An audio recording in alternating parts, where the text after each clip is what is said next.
స్థాపించిన తెలుగుదేశం పార్టీ ఆయన ఆయన కాలంలో ఆయన ఆ పార్టీని ముందుకు తీసుకెళ్ళిన తీరు కావచ్చు, అట్లాగే ప్రజల్లో ఒక స్పష్టమైన మార్పు కావచ్చు, లేదంటే సంస్కరణలు కావచ్చు, లేదంటే తెలుగుదేశం పార్టీ విధానాలు ఎట్లా అయితే మహిళలకు కావచ్చు, యువతకు కావచ్చు పెద్దపీట వేయడం, అట్లాగే బడుగు బలహీన వర్గాలకు, అణగారిన వర్గాలకు, పేద ప్రజలకు సాయంగా వెనుదన్నుగా నిలబడ్డం, ఇలాంటి అద్భుతమైన కార్యక్రమాలతో మహానుభావుడు శ్రీ ఎన్టీ రామారావు గారు ఆ రోజు పార్టీ పెట్టి ముందు నడిపించిన తీరును మనం చూసాం.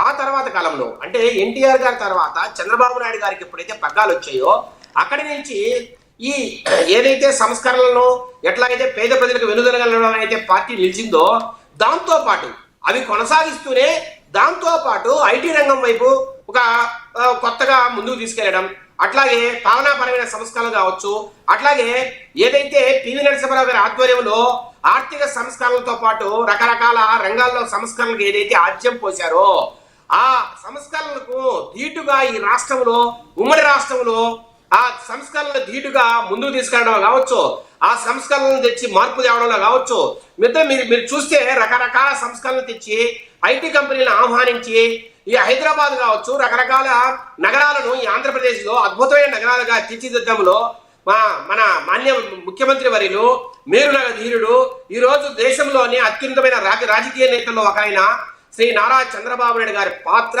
అనిర్వచనీయమైనది. అంటే ఆయనకు సాటి లేని పరిస్థితి. ఈ రోజు ఆయన అద్భుతమైన తన పనితీరుతో రోజుకు 18 గంటలు ఆయన మేల్కొని ప్రజల కోసం ఆలోచించి ప్రజలను ముందుకు తీసుకురావడం కావచ్చు, రాష్ట్రాన్ని అభివృద్ధి పదంలో నడిపించడం కావచ్చు, అట్లాగే పార్టీని కూడా ఎక్కడా కూడా చూడండి 1996లో ఏ రోజు అయితే ఆయన పార్టీ పగ్గాలు చేపట్టారు ఈ రోజు కరెక్ట్ గా 30 సంవత్సరాలు. ఈ 30 సంవత్సరాలు ఎక్కడా ఒడిదుడుకులు లేకుండా, సమస్యలు లేకుండా, చిన్న చిన్న ప్రాబ్లం ఎక్కడా అసంతృప్తులు లేకుండా ప్రతి ఒక్కరిని కూడా ఎక్కడ ఏ చిన్న సమస్య వచ్చినా ఆయన పిలిపించి మాట్లాడే తీరు కావచ్చు, ప్రజలు లేకపోయే తీరు కావచ్చు, కార్యకర్తలను మెప్పించే తీరు కావచ్చు, ఎక్కడైనా నాయకుల్లో ఎక్కడైనా పరపత్యాలు ఉన్నా లేదంటే ఏదన్నా సమస్యలు ఉన్నా మనస్పర్ధలు ఉన్నా ఆయన దాన్ని తీర్చే విధానం కావచ్చు, అద్భుతమైన తన విలక్షణమైన నాయకత్వంతో అద్భుతమైన ఒక విజనరీ లీడర్ గా ఒక స్టేట్స్మెన్ గా అద్భుతంగా ఆయన రాయించి తీరు మనం చూస్తున్న నేపథ్యంలో ఈ రోజు మీరు చెప్పినట్టు తెలుగుదేశం పార్టీకి 3.0 అంటే మూడవ తరం థర్డ్ జనరేషన్ నాయకుడిగా ఈ రోజు మనకు నారా లోకేష్ గారు ఉద్భవించారు, ముందుకొస్తున్నారు, అద్భుతమైన రీతిలో ముందుకెళ్తున్నారు.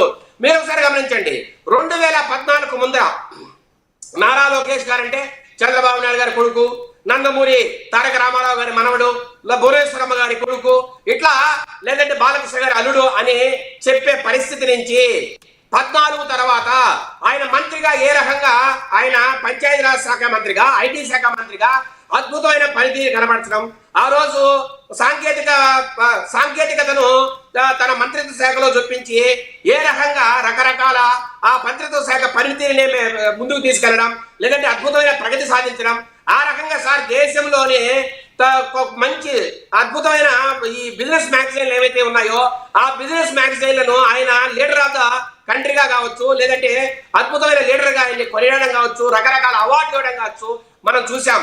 సార్ తర్వాత కాలంలో ఎప్పుడైతే 2019లో ఆయన మంగళగిరిలో పోటీ చేసి ఓడిపోయారో ఆయన నాయకత్వం మీద కావచ్చు, ఆయన శైలి మీద కావచ్చు, వ్యక్తిత్వం మీద కావచ్చు, ఆయన పనితీరు మీద కావచ్చు కొన్ని అనుమానాలు మొదలయ్యాయి. అది ఎవరు కాదనేది వాస్తవం. ఎందుకంటే ఒక రాష్ట్రాన్ని ముందుకు నడిపించాల్సిన వ్యక్తి, పార్టీని ముందుకు నడిపించాల్సిన వ్యక్తి ఈయన ఓడిపోవడం ఏంటి అని చాలా మంది మాట్లాడినప్పుడు సార్ అక్కడ మంగళగిరి అనేది ఏ రోజు తెలుగుదేశం పార్టీ గెలవకపోయినా గత 25-30 సంవత్సరాలుగా అక్కడ ఇతర పార్టీలు గెలుస్తూ ఉన్నా తెలుగుదేశం ఓడిపోయినా ఆ కాన్స్టిట్యూన్సీ నాకు కావాలా, ఎక్కడైతే మనం ఓడిపోయామో అక్కడే మనం గెలవాలని ఒక పట్టుదలతో పోటీ చేస్తే కేవలం 5,000 ఓట్లతో ఓడిపోయిన తర్వాత ఆయన మీద రకరకాల మాటలు వస్తే ఆ రోజు ఇంటర్నెట్ లో కావచ్చు, రకరకాల సోషల్ మీడియాలో కావచ్చు ఆయన మీద దుమ్మెత్తి పోశారు, ట్రోలింగ్ విపరీతంగా చేశారు. అసలు కొంతమంది వైసీపీ నాయకులు అయితే అతనేం నాయకుడిని కూడా మాట్లాడారు. కానీ వారందరికీ ధీటుగా వారందరినీ వారు మాట్లాడిన మాటల తప్పు నేనేంటో నిరూపిస్తారని అద్భుతమైన రీతిలో ఒక ధైర్య సాహసాలతో ప్రజల ముందుకొచ్చాడు. తన ఆహారాన్ని మార్చుకున్నాడు, తన భాషను మార్చుకున్నాడు, తనలోని ఆలోచనలు పదువు పెట్టాడు, తనలోని ఒక స్మార్ట్నెస్ ఏదైతే ఎట్లా అయితే ప్రజలకు దగ్గర అవ్వాలా, ఎట్లా అయితే పార్టీలో కార్యకర్తల దగ్గర అవ్వాలా, కొత్త విధానంతో ముందుకు వచ్చాడు. సార్ తన మీద 23 కేసులు పెట్టినా దాంట్లో రకరకాల క్రిమినల్ కేసులు ఉన్నాయి, ఎక్కడా భయపడలా, ఎక్కడా తగ్గలా, రండి తెలుసుకుందామని మాట్లాడాడు కానీ ఎక్కడా ఇరుక్కుపోయిన వ్యక్తి కాదు.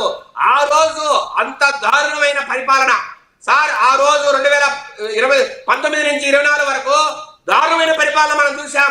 ఒక నియంత్రణతో పోకలేకపోయిన పరిపాలన, ఒక నిర్బంధ పరిపాలనది, ఒక ఆటవిక రాజ్యం నడిచింది. ఆ పరిస్థితుల్లో జగన్మోహన్ రెడ్డిని కావచ్చు, ఆ పార్టీ నాయకులు కావచ్చు, నిలబడి ఎదుర్కోవడం అంత ఆషామాషి కాని విషయంలో ఆ రోజు ధైర్యంగా ముందుకొచ్చి నేనున్నానని తొడగొట్టిన వ్యక్తి నారా లోకేష్ గారు. అంతేగా సార్, తర్వాత కాలంలో యువగలం పేరుతో యువకుల దగ్గర అవ్వాలా. ఈ రోజు ఈ రాష్ట్రంలో కావచ్చు, ఈ దేశంలో కావచ్చు 54% యువత ఉన్న నేపథ్యంలో ఈ రోజు చాలా వరకు ఈ రోజు 30 నుంచి 40% మంది జెన్జీకి సంబంధించిన తరానికి సంబంధించిన నేపథ్యంలో ఈ రోజు సార్ ఇక్కడ ఎవరు ఈ జెన్జీకి సంబంధించిన యువత ఎవరు కూడా మతం చూడట్లే, ప్రాంతం చూడట్లే, కేవలం పర్ఫార్మెన్స్ మాత్రమే చూస్తున్నారు. నువ్వు మాకు మంచి చేస్తున్నావా లేదా, ఈ రాష్ట్రానికి మంచి చేస్తున్నావా లేదా, లేదంటే ప్రజలకు మంచి చేస్తున్నావా లేదా చూస్తున్నారా తప్పితే వేరే ఏ భావాన్ని కానీ ఏ తత్వాన్ని కానీ ఈ రోజు జెన్సీకి సంబంధించిన యువత చూడట్లేదు. అలాంటి వ్యక్తులను మెప్పించడానికి, వారికి ఉద్యోగ అవకాశాలు కల్పించడానికి, వారి ఉన్నతికి కృషి చేయడానికి నారా లోకేష్ గారు యువగలం పేరుతో నడుం బిగించారు. ఆ రోజు సార్ అంత నిర్బంధ పరిపాలనలో ఆ రోజు అడుగు ముందుకు వేయడానికి భయపడే పరిస్థితి, ప్రతి ఒక్క దగ్గర కూడా పోలీసులు పెట్టి అడుగునే పరిస్థితి, ప్రతి ఒక్క దగ్గర పోలీసులు అడగాయించిన పరిస్థితి, కుప్పంలోనే ముందు కదలలేని పరిస్థితి, చిత్తూరుకు వచ్చే కొద్దీ గగనమైన పరిస్థితి, అక్కడి నుంచి తిరుపతికి వచ్చేటప్పటికి పూర్తిగా నిలిపేసే పరిస్థితి.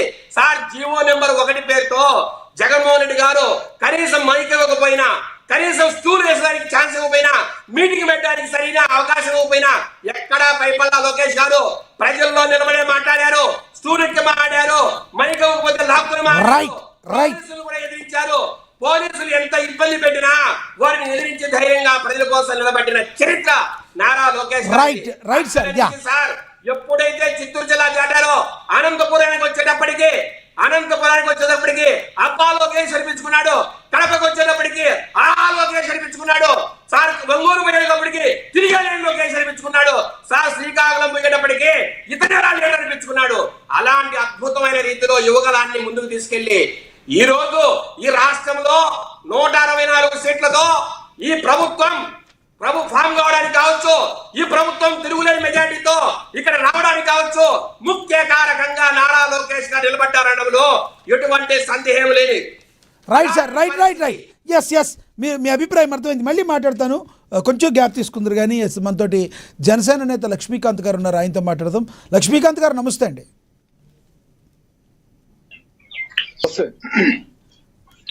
లక్ష్మీకాంత్ గారు నమస్తే సార్. క్లారిటీగా ఉంది. లక్ష్మీకాంత్ గారు, ఏదైతే లోకేష్ గారి గురించి కొంతమంది వైసీపీ నేతలు చేస్తున్న కమెంట్స్ తెలుసు. రోజా గారు లోకేష్ గారు మాట్లాడిన మాటలకి కౌంటర్ ఆవిడ కూడా ఇచ్చారు. ఒకసారి వాళ్ళిద్దరు బయట ఉంటుంది, ఒకసారి ప్లే అవుతుంది చూద్దాం, మీరు మాట్లాడతారు కదా. లోకేష్ గారు బయట అండి, రోజా గారు బయట ప్లే చూడండి. గొడ్డలి పార్టీ అంటే సైకోకి కోపం వచ్చింది. ఆ సైకోకి ఒకటే చెప్తున్నా, మాది గూగుల్, మీది గొడ్డలి, మాది ఫైటర్ జెట్స్, మీది ఫ్యాక్షన్, మాది కియా అవుతే మీది క్యాట్, మీది కిడ్నాప్. బాబు గారు చెప్పినట్లు both are not the same brother. బాబాయిని చంపింది గొడ్డలతోనే కదా సైకో. సొంత తల్లిని చెల్లిని మెడబట్టి బయటికి గెంటేసింది మీరు కాదా? ఇవన్నీ మర్చిపోయారు అనుకుంటున్నారా ప్రజలు? మా నాయకుల్ని మీరు ఎట్లా చంపారు మేము మర్చిపోయామా అనుకుంటున్నారా? అందుకే మీ పార్టీని గొడ్డలి పార్టీ అని ఈ రోజు మేము పిలుస్తాం జరిగింది. ఈ మధ్యన గొడ్డలి పార్టీ అంటే సైకోకి కోపం వచ్చింది. గొడ్డలి పార్టీ ఏ విషయం అడిగినా కూడా మహిళలకి మీరు హామీలు ఇచ్చారు కదయ్యా, మహిళా శక్తి అని ఒక పేరు పెట్టుకున్నారు స్టేజ్ కి. మరి ఏదయ్యా ఆడబిడ్డనిది అంటే తల్లి చెల్లి గొడ్డలి పార్టీ. ఏదయ్యా నిరుద్యోగ వృత్తి లేదా ఉద్యోగాలు ఇస్తామన్నారు అంటే